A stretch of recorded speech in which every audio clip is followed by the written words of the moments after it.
the Supernatural Comic-Con panelists. Nice! And that guy, right there. Yeah. Placardist, if you believed. That's Rob Benedict, everybody. And this, thank you, and this is Gabriel himself, Mr. Richard Spade Jr. Yep. Indeed. Oh, man. In case you forget, we're gonna put these up here. Yeah, in case you forget our names, we have our names. Dude, 3 years. 3 years we've been doing this. 3 years we've been doing Believe it. it? Unbelievable. I mean, you know, great things happen in threes, right? Three? Well, 3 strikes, you're out. Three felonies, you're going to jail. That's... At any rate, you know, remember last year when Kansas was here? Oh, man. Yeah, I remember that. It was cool. And they sang the theme song to Supernatural. They sang the Carry On theme song. Supernatural, yeah. Remember how we did that? We got them here. We? Well, I mean, you know, somebody did. I think it was probably Warner Brothers. It's Mr. Brothers to you. Oh, right. But well, they're not here right now. No, they had a thing. They had a thing, I understand. But we have our own thing. That's right, we do. I mean, if Kansas couldn't be here, Bob and Dick are. Yeah. So in keeping with the theme, I give you us.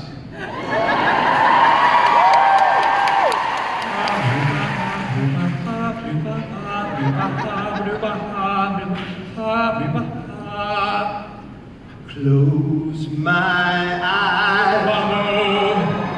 Only for a moment, but the moment's gone. Here it goes, damn! All my dreams. Wake up, Bubba. Pass before my eyes in curiosity. I'm confused. Dust in the wind. Dry. All we are is dust in the wind. Itty bitty little things floating around. Dust in the wind. I got allergy. All we are is dust in the wind. I chew. Suck it, Kansas! No, we're kidding. We're big fans of Kansas. We love everything that Kansas does. Topeka, great city. Very inappropriate. At any rate, let's get on with the panel. What do you say, Rich? Why the hell not? You guys, our first panelist is a humble man who shrugs off accolades befitting a man of his talent and status. He simply asks that everyone refer to him as the High Imperial Lordship of all things televised. And to never look him in the eye. That's right. The original Bobo, executive producer and showrunner, Mr. Robert Singer! That's him. Original Bobo. Bob Singer. It's gonna be Bobo on Bobo right here. I'm Bobo. The Bobo I'm corner. Bobo Jr. And Richard Spade Jr. Welcome, Bob. Bob. Next up. Thanks.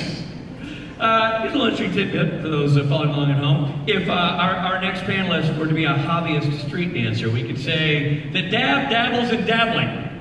Or dabbing. Damn it! Anyway, you get the point. He's the other executive producer, he's the other showrunner, and he's Utah's favorite son. Ladies and gentlemen, Andrew Dab! Andrew Dab, give it up! And that's the emoji of a confident man. Damn. One day, Andrew's wearing a Lands End shirt today. Yeah. I feel like we need to be narrating their walk. The runway? Yeah. And for our next two guests, one of them is Bob Singer's better half, and the other is Eugenie Ross Lemming. Please welcome executive producers and writing team, Eugenie Ross Lemming and Brad Buckner.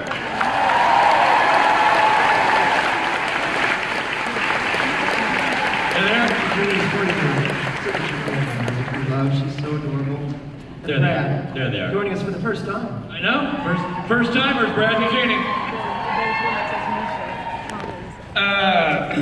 You may know this next fella as Lucifer's son.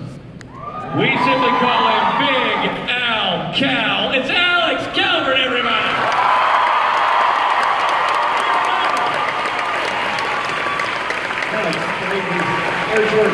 Yep.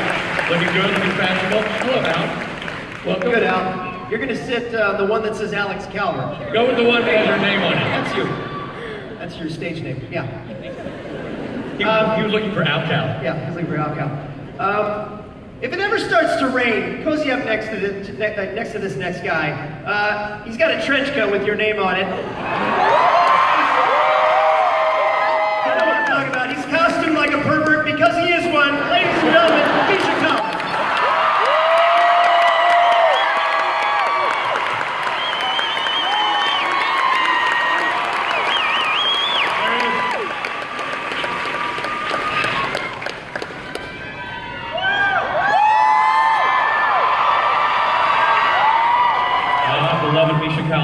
next panelist, I'm going to say this, I'm going to go on a limb. He's the best damn Dean cosplayer in the business. It's Jensen Ackles. There he is.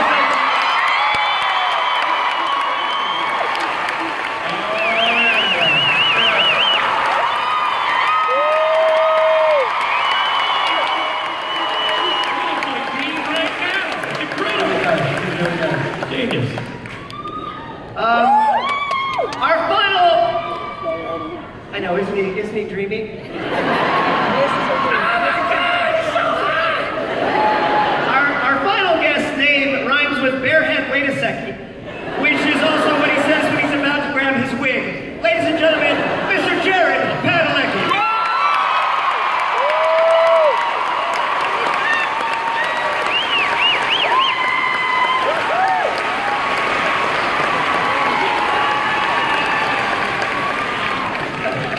Ladies and gentlemen, your Supernatural Comic-Con panel.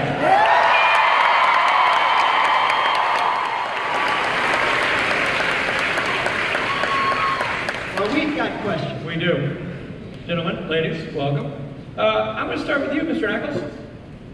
Here's the thing. A lot going on with Dean this year. As we saw in that last trailer, you are now, like, you are doing something different. How is that? Because your Dean, over the years, has had a lot of things going on with him, but this is the first time you've really been embodying another character for this much time. How has that been as a performer for you, and how do you feel it's going story-wise? Well, I guess technically speaking, there isn't a whole lot going on. Dean's kind of sitting shotgun right now while Michael is driving. So it was a little challenging because normally you come back from having a break and kind of slide into you got to keep the dust off and get those muscles working again. And to do it playing somebody completely different was certainly a little bit more challenging than anticipated, but very exciting, very fun. And I've gotten to work with have some cool scenes with some pretty cool people, so that's been exciting. Right, I got a curiosity because the Michael you've embodied has a completely... Really quickly, I hadn't seen that scene yet, and that was my first time to see it, and I kind of got chills. I was like, way to go, Ackles. Yeah, nice. It's also just really cold backstage, so... And he's nursing the flu, but the point is, But also, the look of Michael, very different than how we picture Dean. Were you involved in crafting that? Is that something that you got involved in since it was a character you were playing? Yeah, a little bit. There was some collaboration there. I threw out a few ideas. As some of you may know, I'm a big fan of the show Peaky Blinders. That's obviously no surprise. But it wasn't, obviously we're not cut and pasting that necessarily, but definitely that kind of timeless look I was hoping to have for Michael, and as he is kind of a timeless figure. So it was certainly a collaboration. I was happy that I got to help with that. Was there anything specifically you pulled inspiration from for developing the character?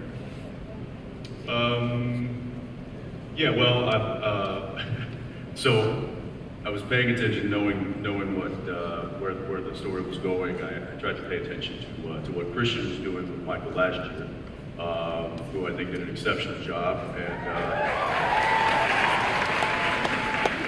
and I actually pulled him aside during the last episode, and I asked him, I was like, hey, is there anything that you kind of keep in mind? Is there some sort of a checklist that you do before you go on camera?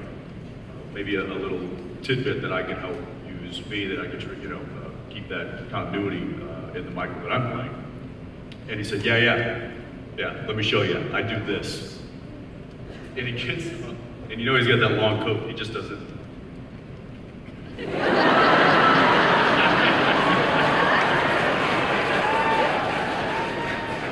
So that's it. So I've been nailing it ever since. That's what I do when I walk into a CVS, but it never works as well. Andrew, what's it like crafting the show? What's it like balancing what Dean is as a character versus what he becomes, possessed by Michael? Well, I think when he's possessed by Michael, he is Michael. Dean is there, and he's aware of what's going on, but he's not really coming to the fore. So Dean's Michael, and Dean, of course, will not be returning to the show. Oh. Okay, thank you, everybody. Good night. In terms of the rhythm, like the word choices, when you guys are working with the writers and developing that character, this obviously Michael's going to have a different, entire pattern of speech and word choice and everything than Dean, I would assume. So that goes into that struggle. Does any of Dean ever seep out? Is there any sort of a mix of the two in this creation? Well, I think with Michael, he's not. I mean, Dean's a funny character, pop culture savvy, and Michael's none of those things. I think some of Dean's mannerisms do seep out occasionally, but Michael's not a funny character necessarily, which has been a problem with the show because we try to give more jokes to Misha and it did not work. No, it's not. Wow.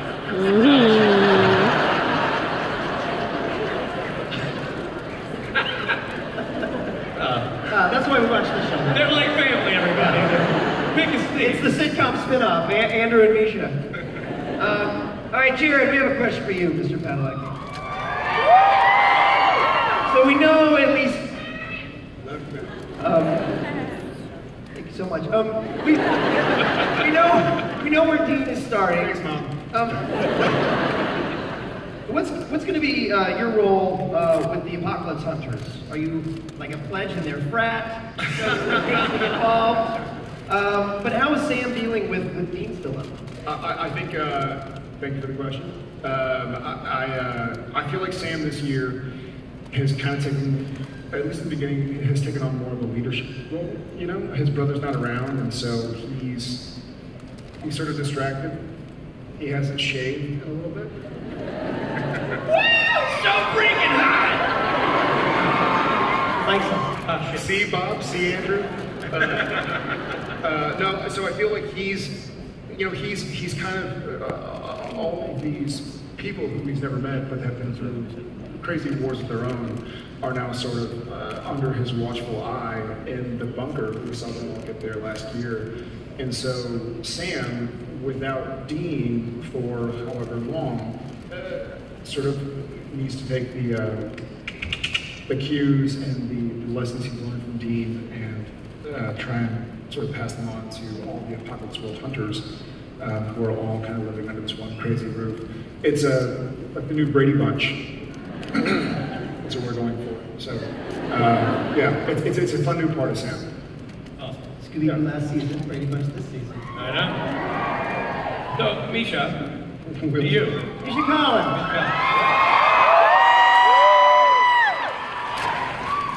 Cass, don't get angry at them. They're supporting you.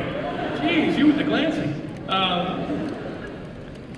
Cass is now kind of stepping into a more hunter role, it seems like. He's sort of more on the front lines of this struggle. How has that changed Cass's perspective and relationship with the boys in terms of the absence of Dean and now having to step into that position? I think that this is definitely a roll up his trench coat sleeves moment for Cass.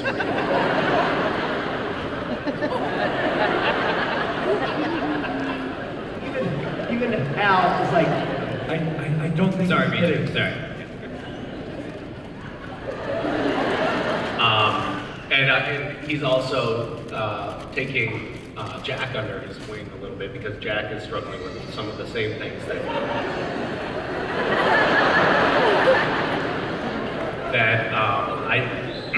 I don't know what you're talking about. I see no. That Cass has gone through in the past, Right. and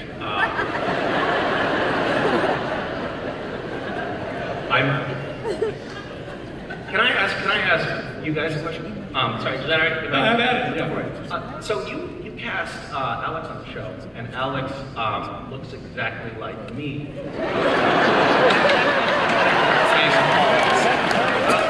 Just better and younger. Well, wait.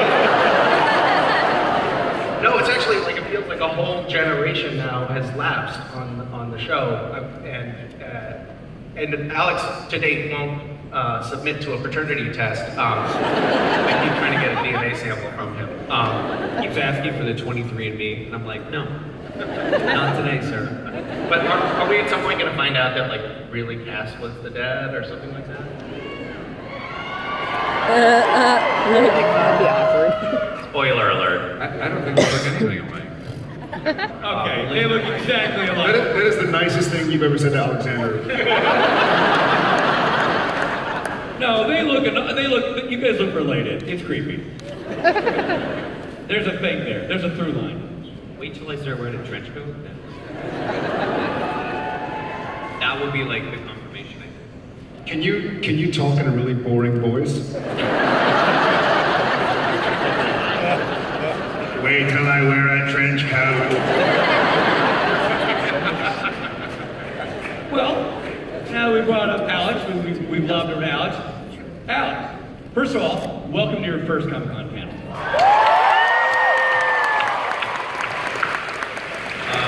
I'm not even going to try to play it cool. This is awesome. So, yeah.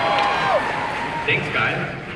So how do you feel, Alex? I mean, Jack is slotting into this recipe as well. I mean, there's a lot going on in terms of not having been around, in terms of the ongoing struggle to find your own identity. How's the season playing out for you so far, and where do you see it going? I mean, so far it's been a little rough. Jack having no powers, I think, is a real adjustment. And really difficult for him to deal with, kind of just being, a half human. So that's kind of been a struggle so far, you know? Jack is like one of the most powerful creatures in creation, right? I mean, it used to be, yeah. That must be cool. It's really cool to like have all these things going for you and then to just lose them all. So yeah, I feel good. Is the most like the Chris Farley interview? Yeah, like that's awesome. That's awesome. I think I read their questions earlier, so I'm gonna butt in. Yeah. Is the most difficult part playing the son, the spawn of Lucifer, or when your cast members keep on trying to kick you in the crotchal region when you're on camera? What's the most difficult part? You know, Jack is going through a lot of struggles right now, so knowing that I maybe kicked in the balls at any given time really helps me focus, on the loss and the pain that I'm dealing with at all time. You're welcome. Thank you guys so much. I'm so happy, I feel very comfortable speaking to that. I went down on set at the end of last year and watched you guys doing a scene with Alex, and I have never seen more abuse at the hands of a and a poor guy who's just trying to cut his teeth on the show and do what he does, and it's unbelievable. And I literally went upstairs and reblocked every scene I had with you guys. I'm like, I need Padalecki over there, and I need Calvert over there. Because that's just a bad recipe. Well, it's happened to all of us, really. Well, I've never gotten the Padalecki treatment. Really? No. He's played a mean game of footsie with me under the table. Is that right? Playing God when he got his foot in your crotch. But back to the,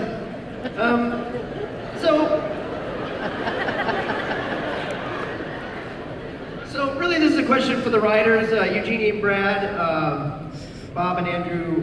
What's Michael's plan? What's his agenda? Where do we see that going this year? Eugenie? Miss Eugenie? Brad? Well, this falls under the incredibly long list we had of do not reveals. So we all saw what Michael did in the previous world, which was not a good thing. So what is his agenda here? I mean, Michael called what he did in the last world was pretty much decimated. He called that purifying the planet. So what is his version of purifying the Earth? We've seen him doing a question and answer at the outset of the piece that you just saw. So he's curious as to what humans want out of this. And now, because there is no angels to really pull together to be an army of angels that he had on the previous planet, he has to make do with what he has here. And so that's a big question that's hanging out there. Who is he going to organize as his support unit for whatever he's going to do to Earth? So he absolutely has a plan.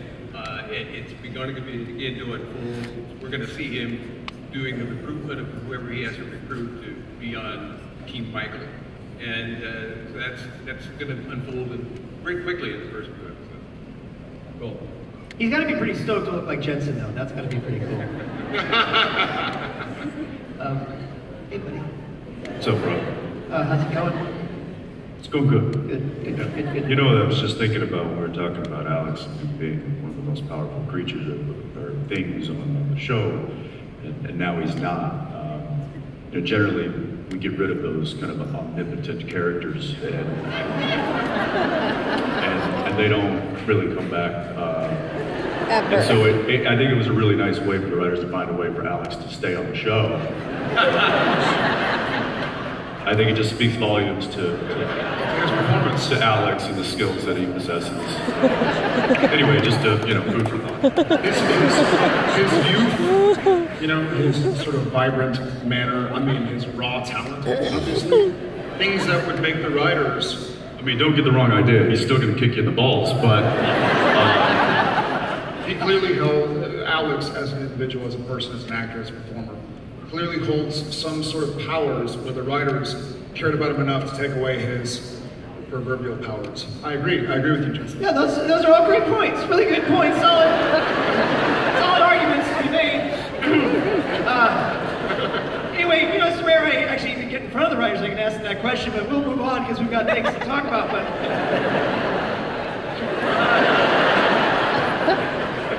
anyway, I'm your grandfather. No, don't.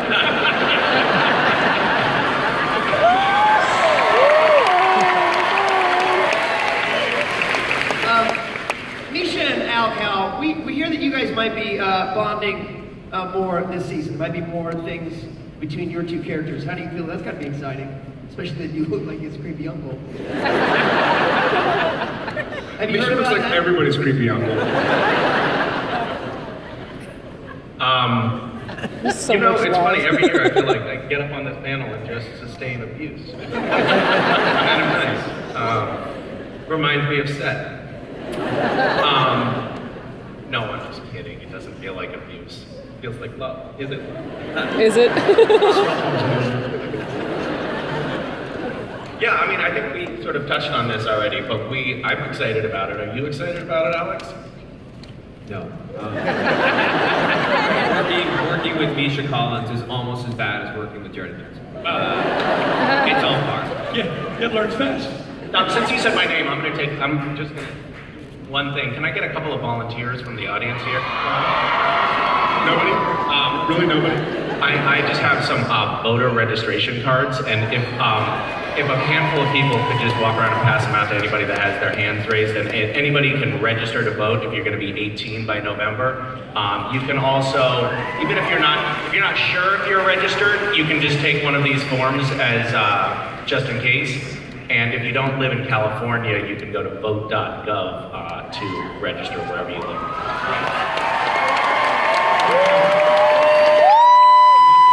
That Misha Collins would go to get that People's Choice Award. So,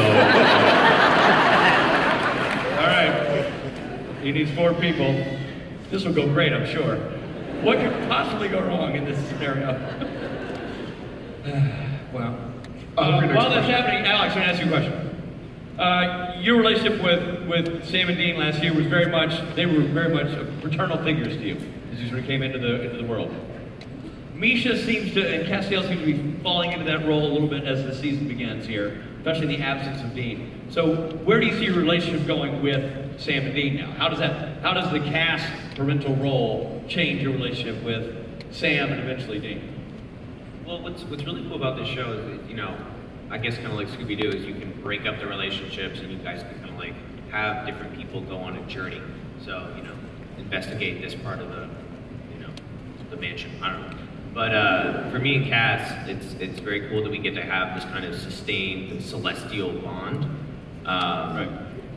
But I think the ultimate thing is getting Dean back. That's, I think, everyone's kind of driving motivation. We want to get him back in the fold, you know? Gotcha. That's a good plan. Okay, this is Thank you, grandfather. There you go. Now you're getting it. I'm learning. Thank you. This is my favorite question to ask because the answer is never me. Andrew, last year was fun because we saw the return of so many of our favorite, including characters played by our humble moderators, -1. So, what about this season? Can we expect to see more of the old faves? Well, you try to bring back the favorites. for it. And, you know, we've been on the show for 14 years. A lot of people fall by the wayside. But that's life. Andrew told me this summer that they give all the favorites directing jobs as well. Yeah. Well, there's certain people you're interested in their career and them as people. Yes. Yeah, and you want to help their lives. Yeah. He's caught on fast. The Almighty gets no respect. Thank you. Thank you. Thank you. Bob would speak this as well, but Jody Mills will be back for us. Hey! Jody Mills will be back for us. And I think we'll be seeing some other members of the Wayward family as well. Yeah.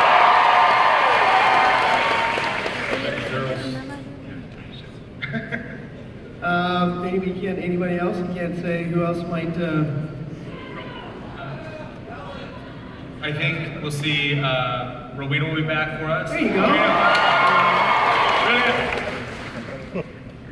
Cool. She might even be in the house. Ruthie, are you here?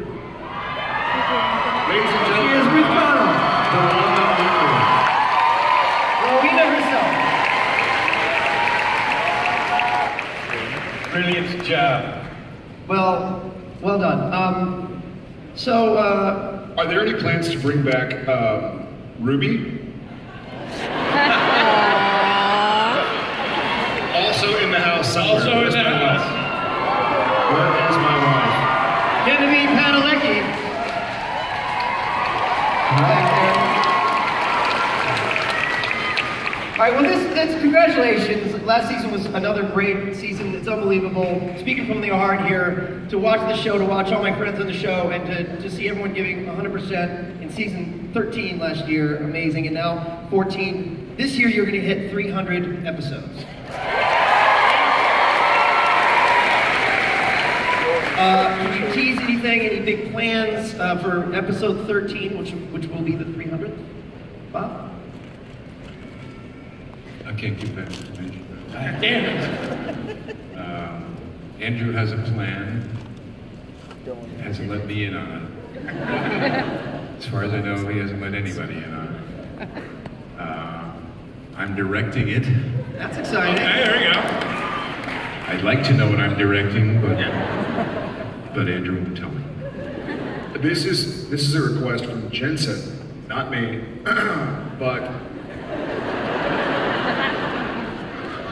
he thought that again, his words, not mine, but he thought that the 300th episode should be called the 300 and we're wearing togas.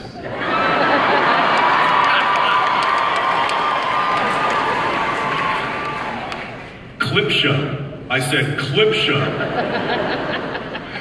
Do you remember when? By the way, when you asked about if Jensen had any input on his wardrobe for Michael, Right. And he said, well, anytime Jensen has to dress, either as we did the Western or we did the going back to the 1930s, here's Jensen's input. This is what I want to wear. Give me that hat, I want that coat. You have to make that special for me because the pants have to be, So his input is, just do it the way I want and I'll be happy. Listen, to be fair, it's not just the time traveling types of things. I do that a lot, and one of them specifically, the dodgeball gym coach. Oh, man. So you're welcome. Dean's enthusiasm for the cowboy western theme was also just like Jensen's enthusiasm. You were legitimately more excited than your character about that hat. And I love the hat that they gave me. It was like a see-through. What was that? It was like a carnival hat. I mean, you had like a Stetson ad next to like a sideshow carny act. Like a Barker. Right up. Guess your weight. So gang, listen, you're sitting here at the precipice of, record-setting episodes of television in your genre. Congratulations. The show hasn't lost its energy, it hasn't lost its steam, it hasn't lost its unique energy that attracts the fans. I'm curious from you guys who've been involved in the show, starting with you, Brad, at the end and coming all the way down. What do you think it is that makes the recipe still work, still stay fresh, and still engaging fans at the level that it does? Starting down here. Yeah. Start with you, buddy. This would be the end. I think the fact that these characters keep evolving and we keep learning more and more about them, they have changed so much from the beginning and we're learning more and there are more of them. I think we've added to the family. If the theme of the show is family, it's not theoretical. It's not people who are around and are now dead. It's an increasing number of people that we're really getting to know and the interactions of them. And so I really think that the spirit of that, in addition to all the plot stuff that gets layered onto it, you're getting more information about this collection of people that you're growing to love. And I think that's what holds the show together over and over. And we bring everybody to the brink of something. That we push all our characters to where they think they can't go any further, and then somehow at the other side of that, they are redeemed. So I think there's a lot about redemption and loyalty, but with everything, whenever you see loyalty, you see betrayal. So these are sort of time-honored themes that we play with in the bodies of real, likable and available characters that everybody loves. So. And also the characters keep mutating. We find out more and more about them in ways I think that even surprise us as writers. We have to sort of push ourselves to the brink every once in a while to find a new way to explore these guys. So the audience, I think, really likes that journey. Alex, short and sweet. I mean, I think it's brotherhood at the end of it. It's you guys being brothers and family. Yeah, I think when you've been doing something, a show for this long, it really all kind of circulates and pivots around one central character, and I think that from the beginning till probably the end, it's always going to be about that one particular character, and that is the car and the brothers that ride inside of it. Oh, baby. That's a great question.